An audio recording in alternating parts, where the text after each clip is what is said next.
Questions. Given that menemo is the Greek suffix for memory, how would you describe menmotaxis? How would this process relate to the processes discussed in this chapter? So taxis is like when you move more because there is a light, and you move until you're not in the light anymore, then you stop. So memnotaxis, it would be if you did that using memory. There is some evidence that the use of environmental geometry in small-scale navigation depends on visual experience during development. How would a research program examining spatial learning need to be modified to take this into account? So you would want to know the history of the animals that you're working with. You would need to know if they were primed to like a certain type of experience better, as well like other certain senses. Design an experiment to test the hypothesis that pigeon homing depends on a sun compass. If the hypothesis were confirmed, but birds still found their way home on a cloud-covered day, what would this mean? You'd have to put a helmet on the pigeons to see if they could still fly home without seeing the sun. But if they still found their way home on a cloud-covered day, it would still not be that clear because there's so many other ways that you can navigate. Migratory behaviors, including the distance and direction of travel, are shifting more rapidly than would be expected by random selection. How could this be explained? Are there likely to be any constraints on the flexibility of migration patterns across different species? If so, what would these be?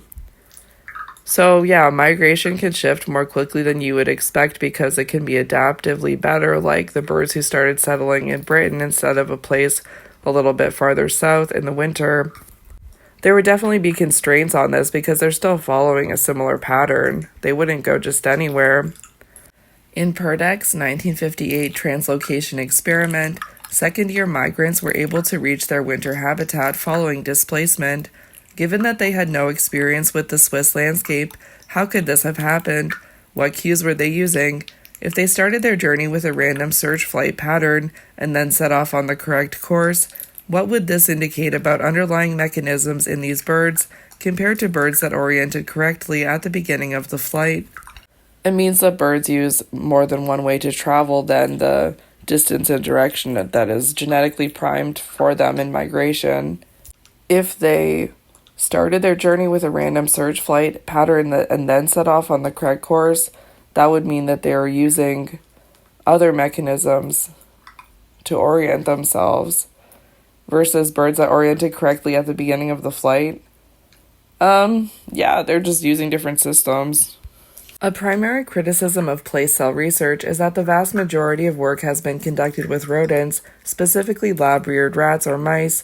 Given that the hippocampus is preserved across many species, is this a drawback to theories of place cell function, or is it simply the result of research practicalities, i.e. lab rats and mice are readily available and easy to implant with electrodes?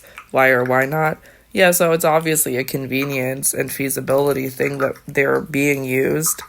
It's definitely a disadvantage because they're not orienting and navigating in their natural environment, and over the generations, as we watch in that video, like lab mice and rats, they can change. Yeah, for sure.